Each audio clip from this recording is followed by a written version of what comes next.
All right. Thank you, Paul. Let me begin by thanking Paul for asking me to speak. One can't walk into Professor Spiller's shoes, but I think I may have some things to say which may be of interest. Many of you who know me and my work will know that for some years I've been working within the Black radical intellectual tradition. Now I am at the moment working on a book which is titled Black Critique and Freedom, the Making of the Human. And when Paul and Don asked me to speak, what I thought I would do is adapt the introductory section of that book for this particular conference, which means therefore some of it is a little truncated, but please see it as an adaptation, prepared especially for this conference. In thinking around the Black radical intellectual tradition and the work that I do, there are, of course, many thinkers and figures that I work with. Selah James and Fanon are two. But there are also two others whose work I will draw a lot from today, and whose thinking you will hear echoes in my remarks this morning. That is Sylvia Winter and W.B. Du Bois.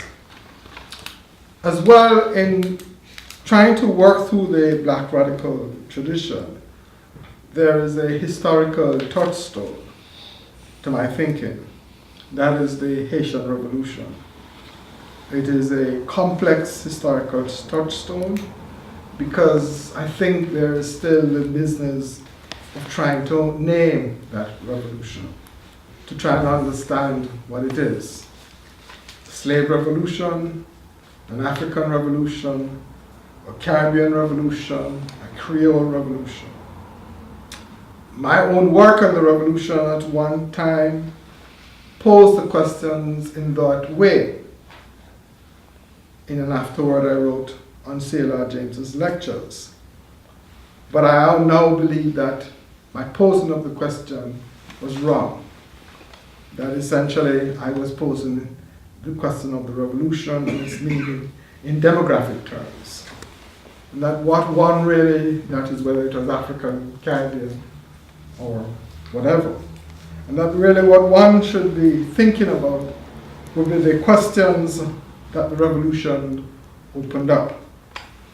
And that in trying to think about those questions, theorizing from those questions, to then begin to, if possible, name the revolution.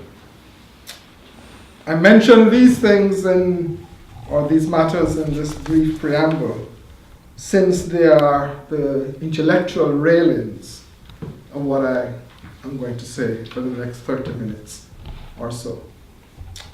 So let's begin with a definition of Black critique. The title of the talk is Black Critique Towards a Genealogy of Critical Thought, or towards an alternative genealogy of critical thought. And one doesn't really begin with definitions because they are deeply problematic and they also truncate one's thinking. But I thought it useful to begin with a definition because it lays out a certain ground, terrain, if you wish, of what is it that I'm trying to do. So, in the spirit of problematic, let's just do this definition. Black critique is a interdisciplinary critical tradition of interdisciplinary critical thought that poses questions about the human condition and the social world that human beings have made. It does so from the perspective of the historical and also of the contemporary human expressions of the formerly enslaved black body, male and female, and the colonized native. It is a tradition of thought which critiques forms of human domination and reaches for practices of freedom that cannot be subsumed under conventional conceptions of liberty. In the domain of art, it plays with formal lines of composition and collapses distinctions between figurative representation, formal realism, and conceptual abstract art, particularly through working through questions of memory and history. This is a capacious definition, and in this talk I'm going to be narrowly focused on the social and political and philosophical, and I use all those disciplinary categories very problematically, an anthropological question of the human, while posing an alternative genealogy about the history of capitalism and the history of labor/work. With that definition, I want to begin to answer the question of why black critique. And I want to begin in this particular talk with one figure, the enslaved black. In the book, I have two figures, the native colonized, but we will not do the second figure today.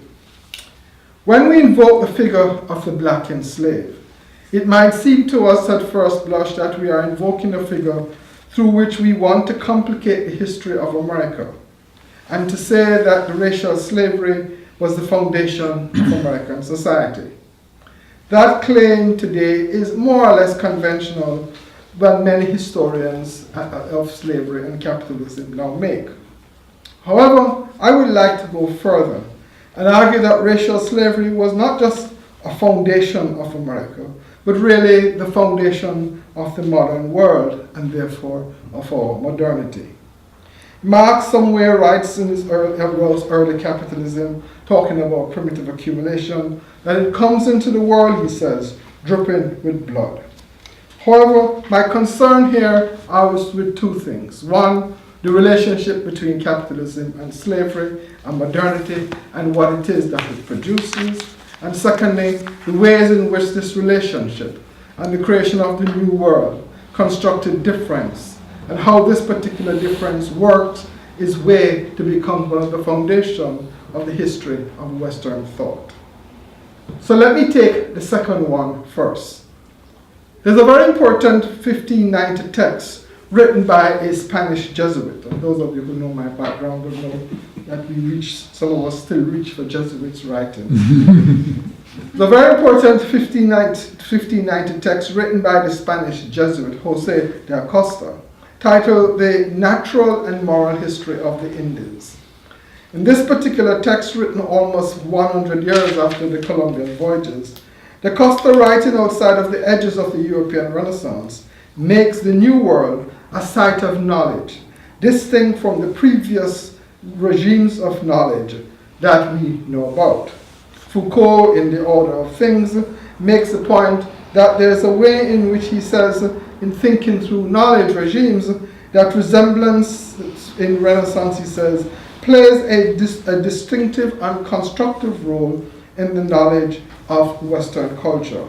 Resemblance, therefore, in my view, organizes spaces of knowing. What de Costa does by foregrounding the direct experience of the New World was to break that epistemic form of knowledge as it's related to resemblances. And he makes it clear that with the New World, knowledge now is related to questions of difference. Walter Mignolo, writing the introduction to this particular text, makes the point that this difference, he says, is the colonial difference. It is also clear, I would want to argue, that people like the natural historian Buffon, writing in the 1790s, a pivotal figure in consolidating this particular difference, particularly in his text, The Natural History, makes it clear that what he's attempting to do is to set up a new kind of classificatory schema. We do not have to go into the many descriptions of Africa and quote-unquote the Negro that Buffon makes, But what is important to note is that for him, the Negro becomes a certain figure, a figure of lack, a non-human figure. In other words, I would want to suggest that at the foundation of our contemporary classificatory schema, difference as an organizing categorical principle makes it clear that in relationship to difference, that it is a Negro, in quotation marks, that is part and parcel, or is the nodal point of this particular difference. Now, in thinking about difference as a classificatory schema, and thinking about the question of black as constructed as lack, it is to understand one part of the difficulty. Because I would want to suggest to you that the black is not just a lack. That to understand the black as a lack is a surface reading, one that I myself and others have actually engaged in.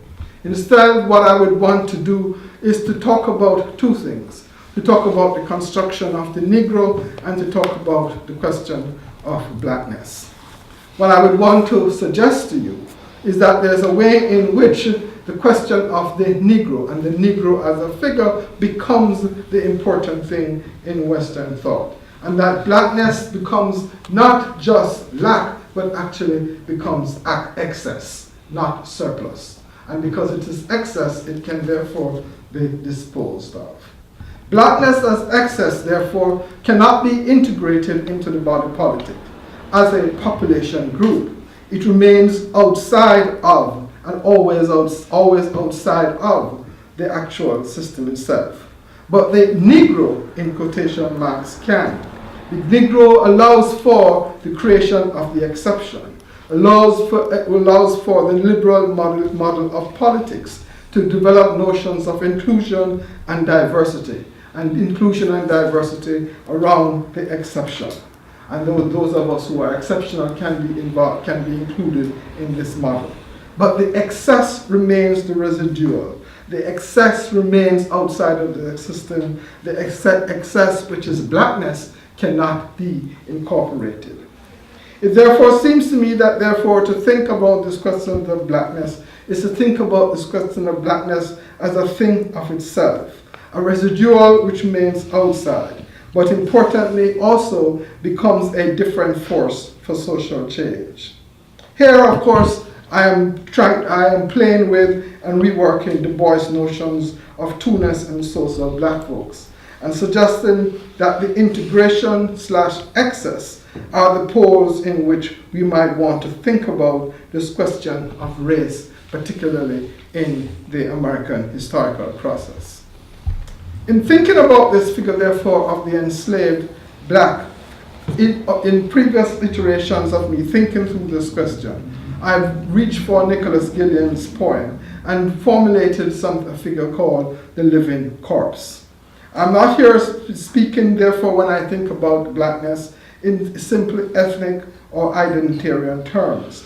The question of blackness first is a marker.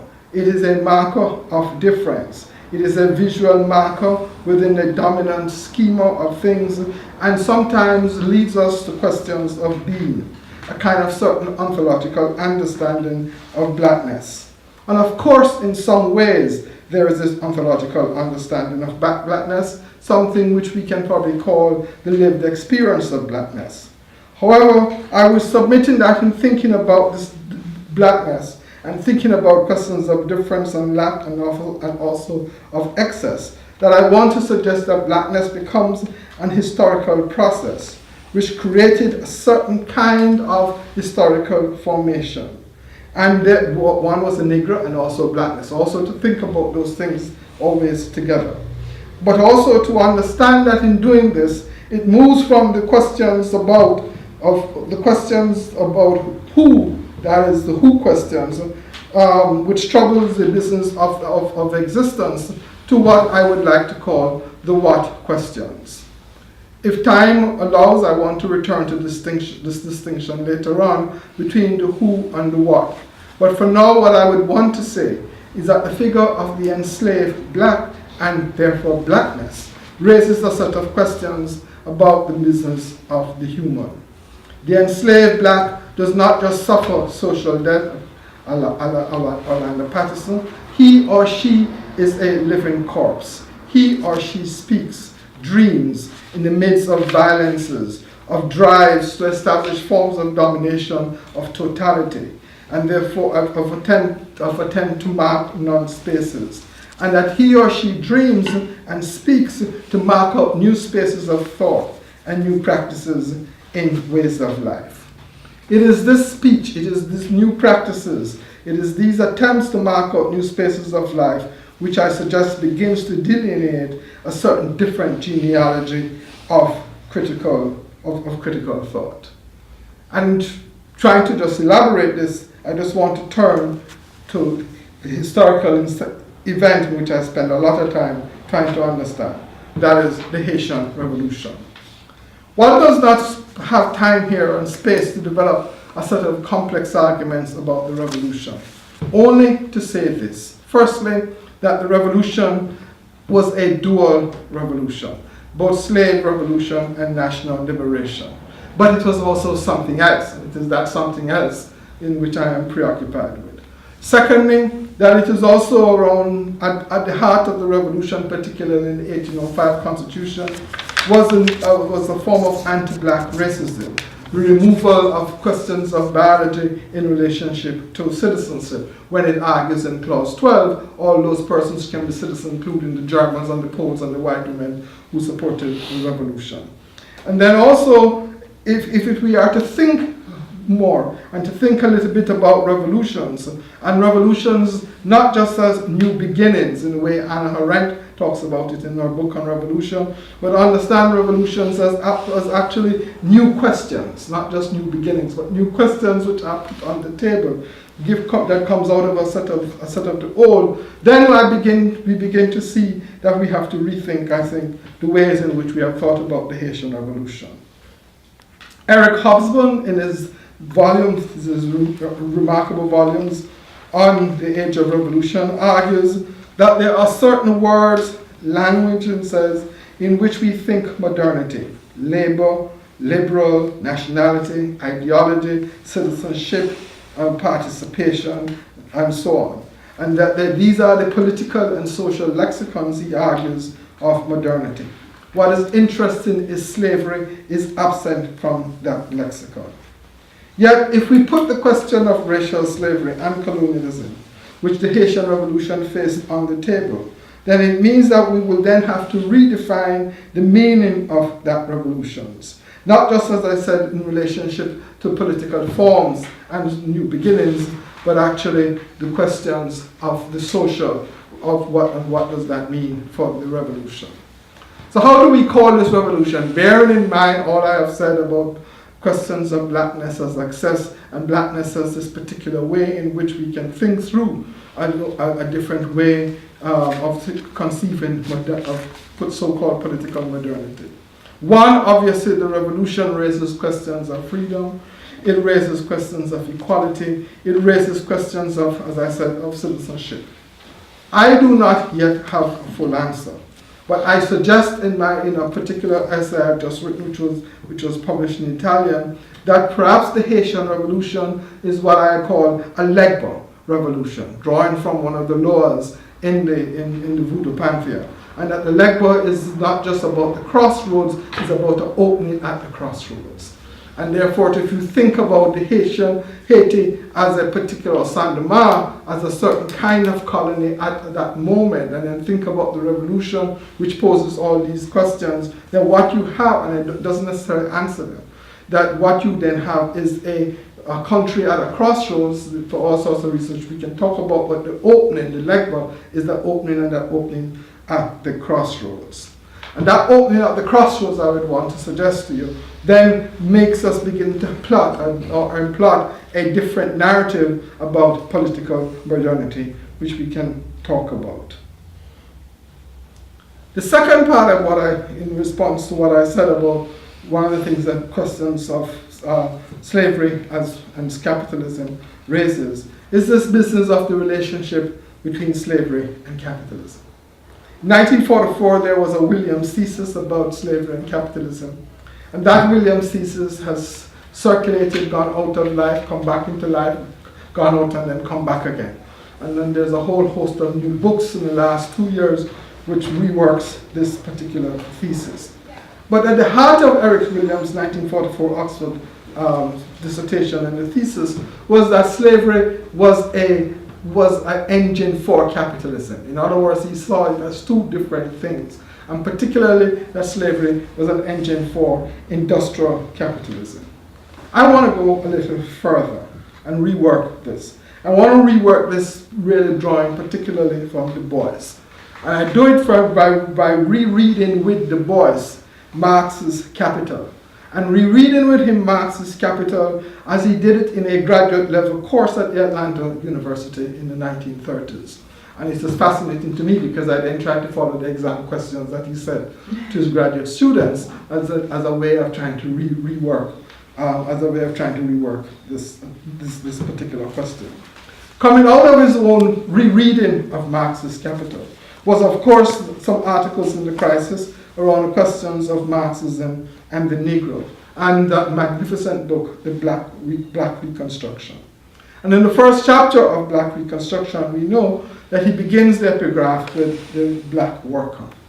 And I would want to pause on this and think about the implications of this naming of black worker, not just for America and democracy in the way he does it, but also to think about the question of the black worker, not just the black slave, the black worker, as a way to redefine a history of capitalism, and indeed the very meaning of capitalism itself.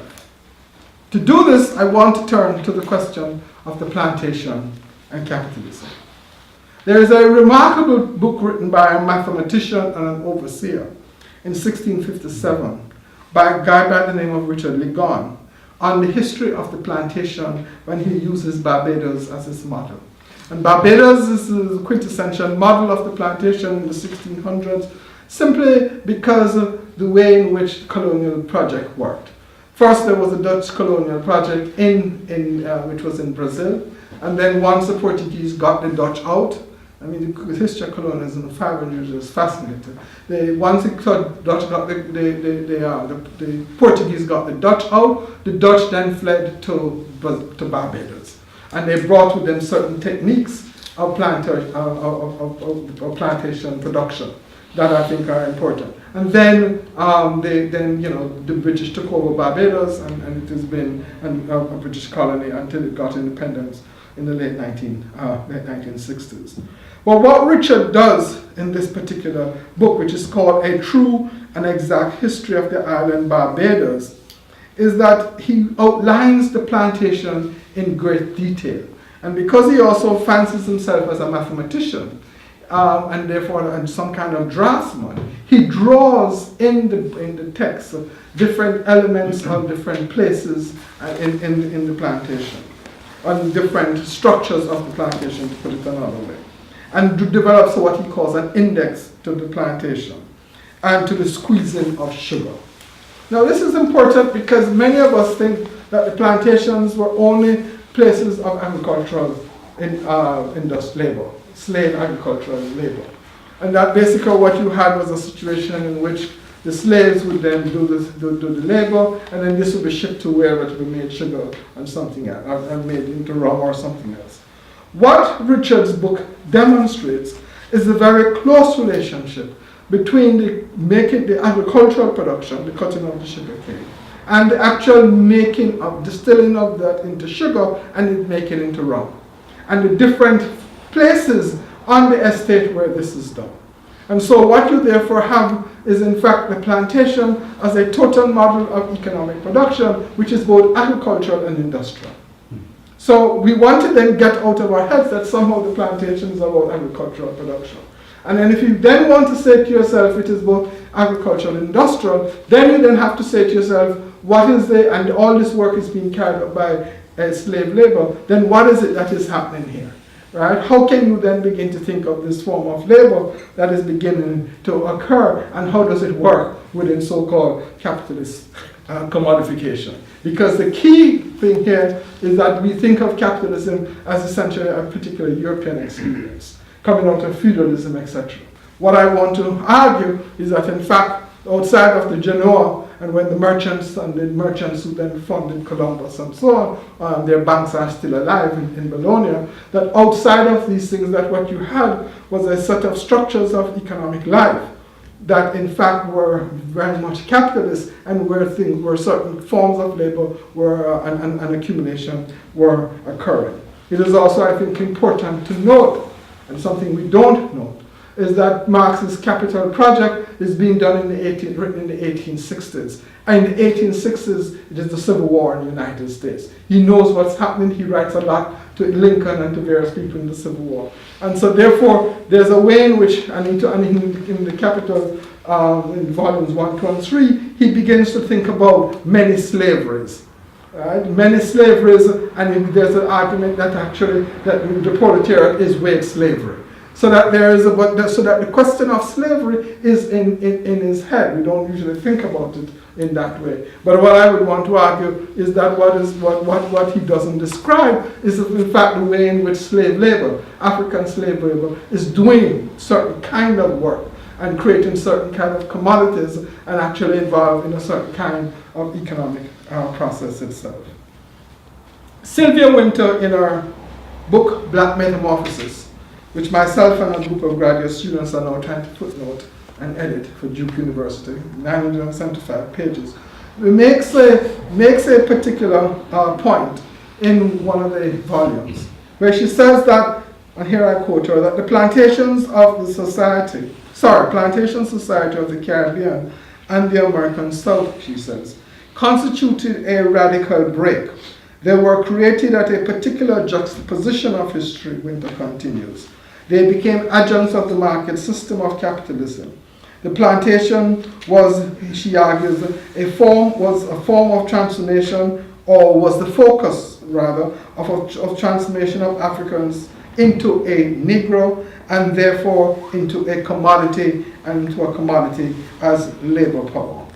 I want to go beyond this particular analysis of Sylvia and suggest that the plantation, and that is, and as well as and therefore the black enslaved, would undergo a particular process of transformation which should not be conflated with the process of labor power and commodification, but rather it should be described in the way Amy Césaire described it in his 1950s book on discourse and colonialism as a process of thingification. And then to suggest to you that this process of thingification is one critical platform or one critical pillar of capitalism. In what we sometimes call Volume 4 of Marx's Capital, he makes the argument that capital, he says, is a unity, and here I quote him, a unity of production and realization, end of quote, in which therefore labor value is really around questions of the capacity of the commodity to be sold. But here in the plantation and with the enslaved, you have a double commodity process. You have a process of a property in person. And you have a process, therefore, where both the enslaved and the particular commodity are also values within the market. The price of the slave and the price of what is produced.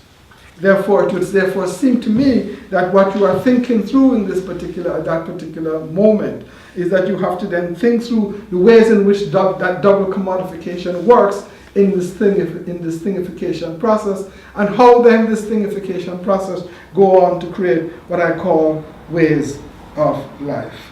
So my point here is a larger one. It is about slavery not as a platform or as one plank for the emergence of industrial capitalism, but rather it suggests that in fact that slavery and capitalism are synonymous in its inauguration, if we can tell that story or use that term. And secondly, is to tell the story, a different story of labor, but to tell the story of labor as also a story of capitalism, and to therefore to think about sometimes the impossibility of the representation around this issue. So that now that we have done these two things, I just want to just say a few words around this question, around issues or concepts that emerge from the ground that I have tried to lay out. And these are the business of commodification, alienation, oppression and exploitation. I'm not going to spend a lot of time on this, given our time constraints. I want to think about this question of commodification as essentially organized around a certain kind of Marxist provenance, in which therefore there's this assignment of market value. And to go back to his Marxist economic and philosophical manuscript on 1844, in which he talks about this business of alienation and how the worker becomes a commodity through this particular process of objectification. So that therefore for Marx, commodification and alienation are related processes. One is the result of the other. In critical theory, particularly in critical sociological thought, the question of alienation is obviously related to issues of powerlessness, what it is that one can do and what is it that one can't do. And it's also related to questions of integration and isolation, the distance between the worker and other people and other owners and owner of an enterprise. And in Fanon, the question of alienation is related to the business of how the native is torn from his language and history, and how he or she then has to remake and retake that history. What I would want to argue is that within the model, or within that model, within the framework that I'm talking about, that questions of alienation is distinct from all of this, and that the question of alienation is about a slave body that operates in certain ways. One, it operates as around questions of loss of itself. It also operates around the business of the double property things that I talk about, what Horsens would call property plus, and way in which we talk about questions of property in the person. And therefore, in this kind of frame, labor is not just extracted because the body itself is also property. What I'm therefore describing is a different form of domination, attempting to tell therefore a different story about capitalism. What this means is that there are different logics in operation, and I return therefore to the living corpse. If political modernity develops a certain kind of axis, moving from representative democracy to questions of citizenship and rights, and then liberalism in its various forms is about individual liberty and liberty from, and therefore a certain kind of understanding of the figure of the human and its capacity. Then black critique, beginning with the body of the enslaved, creates a different political axis. In this political axis, the questions of equality and freedom, forms of what I previously called common association, becomes critical and foundational for politics. And the business of the political means now trying to work through institutions about questions and political practices of new questions placed on the agenda. Not the political as resource allocation, nor the political as kind of representative forms of government. Within this, therefore, new story of political modernity, what I assume is that there are questions of the human which are raised. That we raise particular questions of the human through issues of the market, that we develop modes of being human which are constructed around a set of practices that we do. In this regard, it is not just that social being determines consciousness. Rather, it is that practices and the relationship between the narrative of self that is what matters. What is the point here? The point here is that black critique announces itself by a series of questions. Announces itself by a series of questions. These are, what were we historically? What are we now? And what might we become? It does this because the central form of the question, or the central question of the black critique, is what about the human? The historical process of thingification has produced this question. Now, some of you listening to this would say, well, what Tony is producing here is another form of humanism. And I've had this criticism, particularly from the late Stuart Hall. My response to this is that modernity was founded on a drive of difference, was founded on a question on a drive to eliminate human beings, was founded on racial slavery and colonialism, which therefore created the business of the excess. And therefore that in this particular kind of historical configuration, what is important is the human. This particular figure I would want to suggest to you, that has now been produced, which is another kind of human, which, and here I differ obviously from Sylvia, who says it's man, but actually I would argue that it's a human that has produced, that works in the world, has produced a social system which now pits us against the physical world, against nature. Has also created a kind of social world which is marked by a certain kind of domination and various forms of oppression, marked by what Anne Arendt would call making the human superfluous. It would therefore seem to me that any critique today has to begin from this question of what about the human? Not as a form of humanism, but as an attempt to begin to ask about how can we live in this planet and in what ways do we need to live in the planet. This genealogy of critical thought that therefore I'm trying to outline and that I'm working through is one that operates therefore from this logic of the living corpse. I cannot say what more one will find in this archive in which I work. But what I do know that in all its forms, whether art, politics, literature, music, and religion, it opens up a set of human experiences which we might do well to probe. That the question of the freedom in this particular tradition is linked to not norms, but linked to questions of the human, and also, very importantly, linked to questions of radical imagination and how to think anew about different possibilities. To work in such a tradition is not only exciting, but points itself to me in a new possibilities of the way in which critical intellectuals might work. Thanks.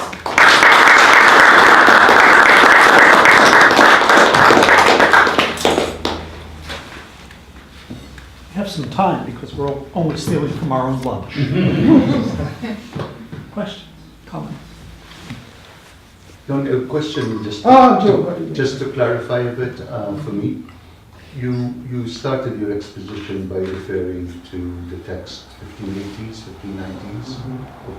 1590s. Isn't it preceded by the dispute over Bartolomé de las Casas? Because yes. the defender of the king argued that the indigenous people that Bartolomé was partially defending were not really fully human, right? No, you're right. So we're still on the same trajectory. Still on the same trajectory. And it's linked with the colonial extraction. Yes, it's the debate, it's 55th Street, if my memory serves me right. It's about the same time, it's middle 50s. It's Salamanca. The Salamanca debate between Las Casas and the Singular in Madrid. So it's the same basic. It's the same trajectory. But I used this particular text because A is not a well-known text, but B, in my view, is a text that shifts regimes of knowledge. Okay. Right. This is the point. So I didn't want to necessarily talk through, that the particular debate which I've written extensively about, but I wanted to talk about the knowledge regime and how questions of difference then emerges, not resemblances. So it's actually working towards all that things as well. I was, by coincidence, reading Marilynne Robinson, the American novelist's recent collection of essays. The first lecture, which was given recently at the University of Chicago, was a massive assault on the university for complicating obvious issues. And the first obvious issue that academics unnecessarily compromise is Marx's clear sense of what is capital. And her explanation of capital is very simple. It's the American labor of the slave in the South producing cotton, and it's the Manchester factories.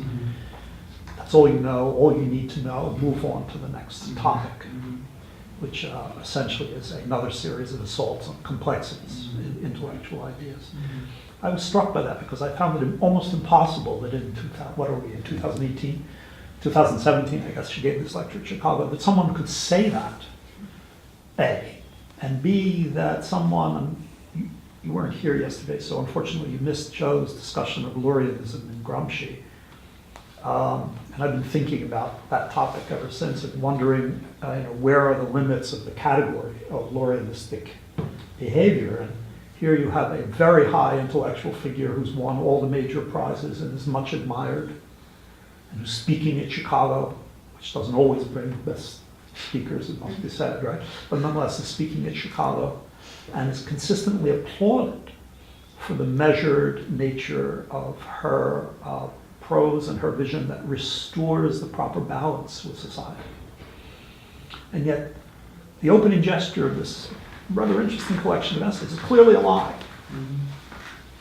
And I never can tell the difference, as I've said to many people, between malice and incompetence at times.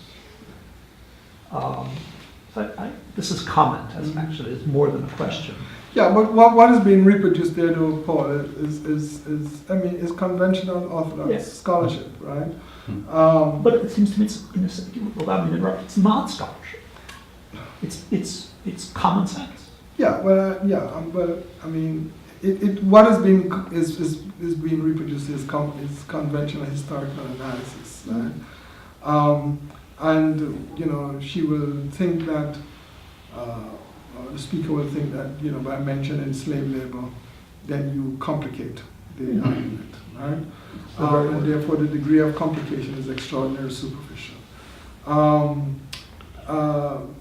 And because what I'm trying to do in this book, and particularly the first part of it, is to really argue that there's to think about capitalism as just questions of labor-capital relationship, and therefore to think about exploitation, and therefore to think about revolution and change and agencies and so on and so forth, is to miss something fundamental that's happening there. Another section of the book, which I didn't read or didn't prepare to hear, really begins to think about ways of life and modes of being human, which then occur under this new system. Because one of the arguments I want to, and that draws on Winter, one of the arguments I would want to make is how these ways of life and modes of human repeat themselves. And not repeat themselves in the same way, because there's no repetition, right, in anything, but repeat themselves and by rearranging and reorganizing themselves around certain framing discourses, around certain, what some people call framing narratives, about questions of blackness, about the black population, and what some people just call anti-black racism and so on. But also, very importantly, my argument is that the business of us, of economics, of us, of human beings just being an assemblage of economic life, actually can be traced. Not so much where Winter and J.P. Pocock traces it into the revolution of commerce and the bourgeoisie, right? But actually can be traced to the direct way in which you begin to think about African bodies. And if you spend time looking at the actual account books, which I have, the account books of these things and how they price people and so on, and then you begin to get a different sense of the question of because they know they were human beings. This idea that a lot of nonsense. Then you read their stuff, they know they were dealing with human beings. What they were doing is constructing a set of narratives that allowed them to do this, right? In a way, in an atmosphere in which questions of slavery were dying out in Europe itself.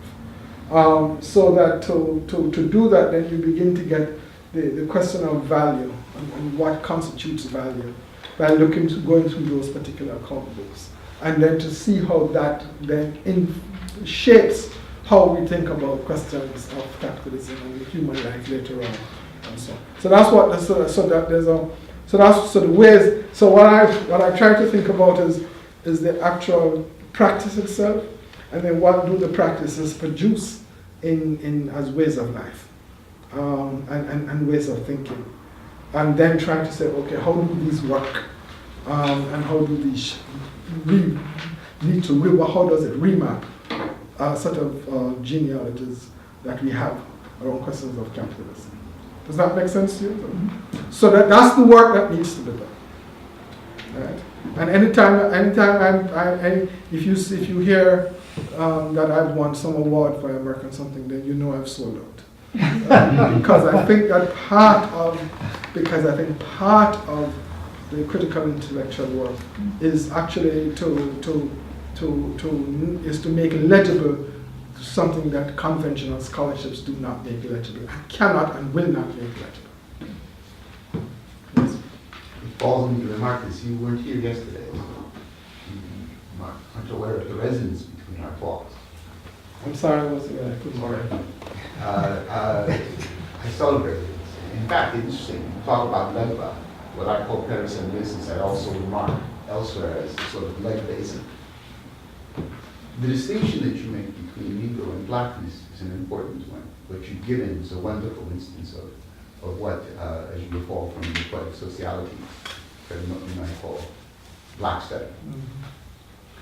And that's why I want to push you to talk a bit more, because it's significant. I think we're at an amazing historical moment with respect to the poesis of blackness, and that there's a whole plethora of black scholars who are in some sense returning to the initiative of the San Francisco State Project, in which black studies, as different from black study, was conceptually about taking up Fanon's call for a radical humanism, and how that meant a transformation in the structure of knowledge. And we're at a watershed moment, just in terms of numbers, of scholars who are investigating the archives, and it's important, that relationship. And investigating the archives are beginning to talk in very similar ways. I say it's important. Why? Because there's something about the archive that puts forward a record of a long tradition of thinking about what it is to be, that we are at risk of losing at a certain moment. That is to say, how we get from Du Bois's 1890 essay on the failure of the Renaissance humanism to Afro-pessimism. Okay? And not to dismiss the latter, there's a continuum, but we're losing sight of that, right? So the issue is to talk a bit more, both in terms of citing all of us who are in the work and what this means historically about this moment, where we're continuing and reviving a way of thinking blackness, doing blackness. And secondly, it's instantiations in time, right? You didn't have time to talk, but on the flip side of the way in which, and you have a wonderful elaboration of how capitalism is about the Constitution of the Negro, 1631 in Virginia, it's explicitly there, right? As property, even before the Noir. Then there's the flip side that you point to, and that's what I'm calling this poesis of blackness and the history of it, where it's not just the history of events or examples, but the ways in which those labor-like performances in pointer, dances, songs, articulate possibilities of being, right? that may indeed be useful to the world. So if you could speak a bit more about that and how your work relates to the work of others who, to our moment, which is an extraordinary moment. Yeah, thanks, Ron. Let me say I'm happy that, I'm really sorry I didn't hear your stuff, and, but, I just couldn't get here yesterday. No, I didn't say that to make you feel. No. I said that to No, but I don't feel badly. I'm trying to Yeah. explain to you why I just couldn't get here. And obviously there are resonances and echoes in what I'm saying to your work. I think there are some distinctive things in what I'm trying to do. And I begin with a critique of a Chilean November's book. The book is called Black Critique, long before a Chilean book. It was published even in France. I started writing this about 4 years ago, got ill for 2 years and therefore did nothing, and then started and picked it up again. And I called it Black Critique because what I was trying to work through is what it is that one calls this body of critical thinking and intervention for the last 500-600 years. And I think it's Black Critique using all the notions of critique that we have. And therefore it's not a critique of black reason, right? But it is black critique, business of the human and freedom. So it's flipping that on its head and then attempting to work with a different archive and to theorize from that archive and say, when you look at this archive and theorize from it, these are some things, these are some concepts, these are some different ways in which you might want to think about a certain genealogy and the history of the present and the history that has gotten us, that has got us to the present. And so that therefore, to think through a set of practices and to think about thought as practice, because this is the other move that is made in the text. To think about thought as practice. And then to think through, okay, what are these set of practices? Because the Haitian Revolution unfolds itself in practice. They're not a set of documents which you can always refer to, and which some of which you can find in the archive, but what are the set of practices and what is the methodology to get to those particular practices? And so the work, therefore, that I'm trying to say is that there is a way in which blackness and a preoccupation with blackness then allows people not to be a Negro. I would argue that Obama is a Negro. To just be crudely and broadly to show you what I mean. But that there is a way in which the blackness then allows, because it is excess, and you have to grapple with it, means that you have to develop different forms of life. One of the points that you made. In the book, those forms of life are going to be around art.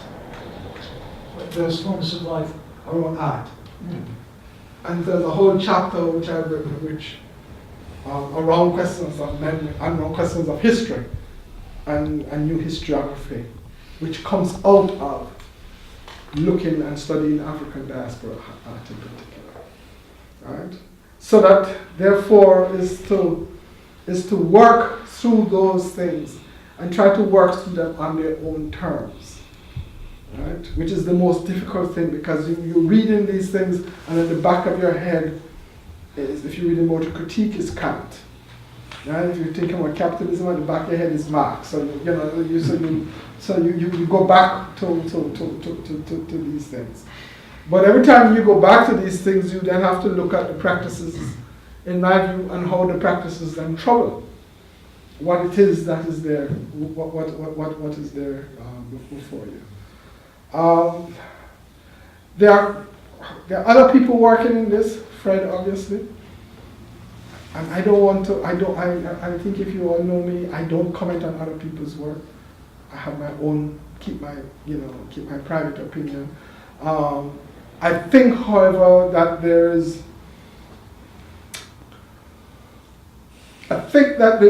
one of the distinction that I am trying to work through is about identifying possible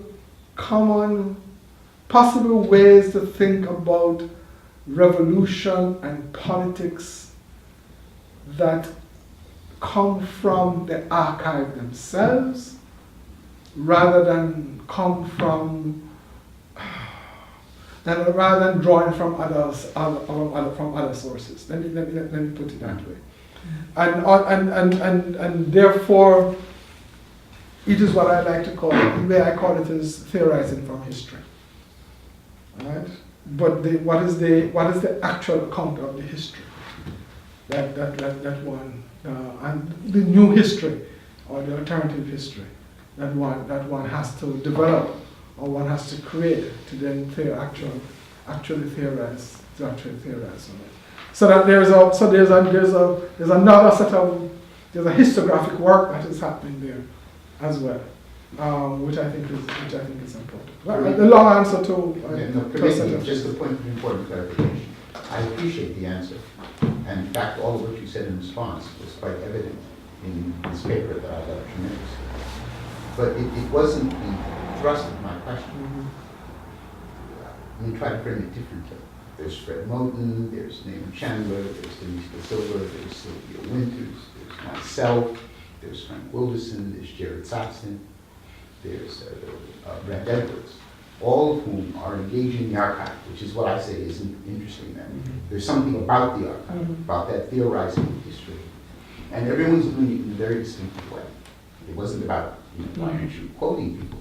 But I think of it like a jam session. And that we're a band, right? And the way in which, to pick from theorizing history, for instance, in the Buzzard Boat shout, or any of the shouts coming out of that tradition, the moment the soloist comes into the center of the circle, or the soloist appears in the pattern, it's a possibility of the dynamic of the circle. It's not an integral subject, but it's a subject that's an enunciation of the dynamic, thereby instantiating what you're talking about, both in terms of there's a different kind of subject thinking, but also instantiating in the theorization, both in terms of how those people who are doing the dance, Bessie Smith, talk about it, or a whole series of people talk about it, right? So they're doing thinking and talking about it. And the work that we're doing, which is why I think about it as a band collectively, is performing the humanism, right? What I don't shy from calling the radical new humanism, right? And that's what I wanted you to remark upon, which is how it's an extraordinary movement that all of these soloists are working in this way and singing the same tune But in playing, various. yes, but playing discordant notes. Pardon? Playing discordant Playing notes. discordant notes. This is the playing of the Of discordant the discordant notes. That's why it's a jazz jam session and not a symphonic. yeah, but the discordant notes inside jazz has a sort of relationship to each other. Yes. Right? Yes. Harmonically and melodically. Yes. Right? It doesn't. Right? And so that there is, for what I'm trying to do, and I, is to say, yes, my answer is yes, there are all these folks doing this. And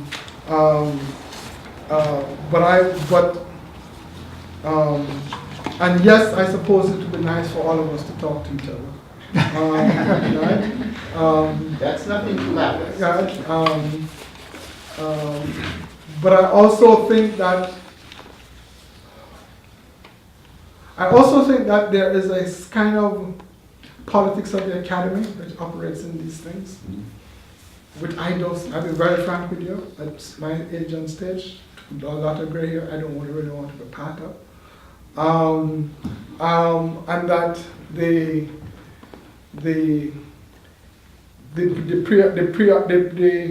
and that there's still a drive to put people in disciplinary boxes, even amongst some of that group. And I quite frankly, I've left disciplinary boxes long ago. And so it's. That's not what I'm talking about. I agree with you on that. So we can talk about it. But I don't want to say there are a couple of things that have happened that just confirms what I think. But to me, I don't talk about these things. I have a kind of motto, let's just get on with the work. I'm going to call a lunch break at the moment when we should be working. Tony, thank you for coming.